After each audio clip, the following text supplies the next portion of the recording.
আমি এখন দাঁড়িয়ে আছি দক্ষিণ কাইনমারিতে। আমার ঠিক বাম পাশটায় সুন্দরবন এবং ডান পাশে এখানে যে এলাকা, জনবসতি এলাকা। ঠিক আমার পিছনে যে বেড়িবাঁধটি দেখা যাচ্ছে দক্ষিণ কাইনমারি, এখানে কিন্তু দীর্ঘদিন ধরে বছরের পর বছর এখানে এখনো পর্যন্ত কোনো পানি উন্নয়ন বোর্ডের কোনো বেড়িবাঁধ গড়ে ওঠেনি। তো সেক্ষেত্রে ইউনিয়ন পরিষদ এবং এলাকাবাসীর উদ্যোগে এই রিং বেড়িবাঁধ বারবার করলেও সেটা কিন্তু আসলে প্রাকৃতিক দুর্যোগের আগে বা পরে, প্রাকৃতিক দুর্যোগের সময় বা আগে কখনো কখনো ভেঙে একদম গ্রামের ভিতরে ঢুকে যায়, বেশ কয়েকটি গ্রাম কিন্তু পানিতে তলিয়ে যায়। তো সেক্ষেত্রে এলাকাবাসীর দাবি যেন এখানে একটি রিং বেড়িবাঁধ করা হয়, একটি শুধু রিং বেড়িবাঁধ না, একটি বড় যেন বেড়িবাঁধ করা হয়। সেক্ষেত্রে টেকসই বেড়িবাঁধ চায় তারা। আর যদি বলি যে রাতের বেলায় দমকা হাওয়া শুরু হয়েছে, সকাল থেকে টিপ বৃষ্টি শুরু হয়েছে।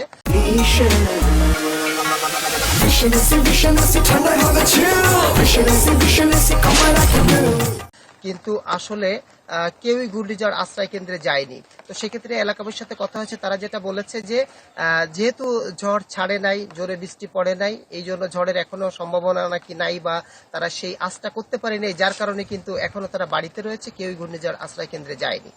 তো সেক্ষেত্রে আবার দেখেছি কেউ কেউ নদীতে মাছ ধরছে, ট্রলার যাচ্ছে। এখনো পর্যন্ত সবাই যে খুব একটা সচেতন সেটা কিন্তু লক্ষ্য করা যাচ্ছে না। রাতের বেলায় কিন্তু আমরা দেখেছি পুলিশ, কোস্টগার্ড, স্থানীয় প্রশাসন সবাই কিন্তু বেশ এখানে মাইকিং করেছে, কিন্তু আসলেই কেউ ঘূর্ণিঝড় আশ্রয় কেন্দ্রে যায়নি। এই ছিল সর্বশেষ। আরিফ, আপনাকে ধন্যবাদ। এবার সাতক্ষীরায় চলে যাব, আছেন আমাদের সহকর্মী আমিনা বিলকিস ময়না।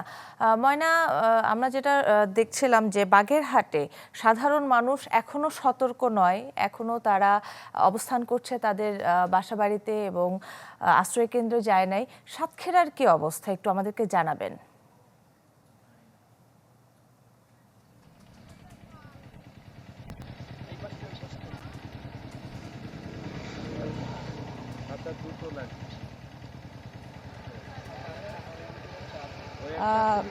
কাকলি, আপনি যেমনটি জানতে চাচ্ছিলেন, আসলে সাতক্ষীরার প্রথম শ্রেণীর আবহাওয়া পর্যবেক্ষণাগারের ইনচার্জ জুলফিকার আলী রিপন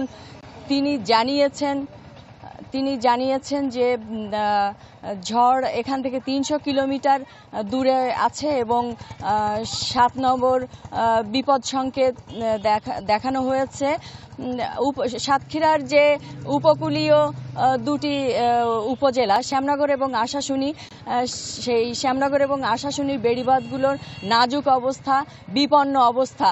এবং এই যে শ্যামনগর উপকূলের গাবুরা, পদ্মপুকুর, পাখিমারা এবং মুন্সিগঞ্জে বৃষ্টি হচ্ছে এবং দমকা হাওয়া বয়ে যাচ্ছে, সেখানকার অবস্থা খুবই বিপন্ন। এই যে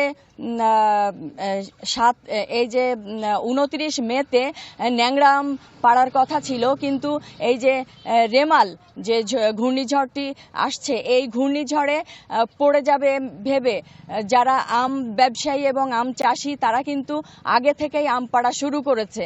এই যে আমি একটু দেখানোর চেষ্টা করছি, তাদের আর কোনো উপায়ন্তর নেই দেখেই তারা কিন্তু এই আম গাছ থেকে আম পাড়া শুরু করেছে। এই যে অবস্থা, এতে হচ্ছে সাতক্ষীরা, শ্যামনগর এবং আশাশুনি উপকূলের মানুষ ভীষণ আতঙ্কে আছে। এই আতঙ্কিত অবস্থায় তারা কিন্তু অবস্থান করছে এবং স্বেচ্ছাসেবক যারা, তারা কিন্তু মানুষকে আশ্রয় কেন্দ্রে নেওয়ার চেষ্টা করছে। এই ছিল রেমালের সর্বশেষ পরিস্থিতি সাতক্ষীরা থেকে। ময়না, আপনাকে ধন্যবাদ। এবার চলে যাব পটুয়াখালীর কুয়াকাটায়, আছেন আমাদের সহকর্মী আশেকিন প্রিন্স। আমরা জানছিলাম এর আগে যে বাগেরহাট এবং সাতক্ষীরার আবহাওয়ার অবস্থা, আপনার কাছে কি তথ্য আছে একটু জানাবেন, আবহাওয়া কেমন এখন?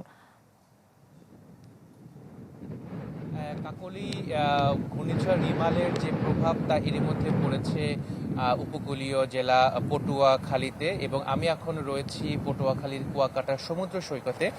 সেখানে আপনি যে দেখতে পাচ্ছেন সাগর উত্তাল পর থেকে এখানে মুষলধারে বৃষ্টি হচ্ছে, কখনো কখনো গুড়ি গুড়ি বৃষ্টি গুড়ি গুড়ি বৃষ্টি হচ্ছে, ফলে যে ঘূর্ণিঝড়ের যে প্রভাব সেটি পড়েছে পটুয়াখালীতে।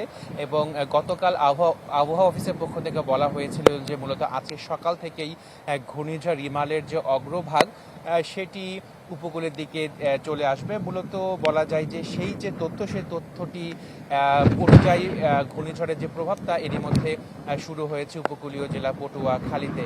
এবং এখানে থেমে থেমে বৃষ্টি হচ্ছে, কখনো মুষলধারে বৃষ্টি হচ্ছে, তবে বাতাস কিন্তু দমকা বাতাস বয়ে যায়। আরেকটি বিষয় যে উপকূলীয় এলাকার যে বেড়িবাঁধগুলো রয়েছে, সেই বেড়িবাঁধ অনেকটাই ক্ষতিগ্রস্ত অবস্থাতে রয়েছে বিভিন্ন জেলাতে। ফলে উপকূলীয় এলাকার যারা মানুষ রয়েছেন, যারা বেড়িবাঁধ সংলগ্ন এলাকাতে বসবাস করেন, তাদের মধ্যে একটি আতঙ্ক অবস্থা বিরাজ করছে। কারণ যেহেতু ক্ষতিগ্রস্ত অবস্থাতে রয়েছে বেড়িবাঁধ, ফলে যদি জলোচ্ছ্বাস হয়, আবহাওয়া অফিসের পক্ষ থেকে বলা হয়েছে যে 8 থেকে 10 ফুট উচ্চতায় জলোচ্ছ্বাস হবার আশঙ্কা রয়েছে। ফলে এই উচ্চতায় যদি জলোচ্ছ্বাস হয়ে থাকে, তাহলে যে উপকূলীয় এলাকা, যে বেড়িবাঁধ এলাকা রয়েছে, সেই এলাকা বেড়িবাঁধ ভেঙে লোকালয়ে এলাকা প্লাবিত হতে পারে বলে এরকম একটা আশঙ্কা করা হয়েছে উপকূলীয় এলাকার যারা বেড়িবাঁধ এলাকায় বসবাস করছেন তাদের পক্ষ থেকে।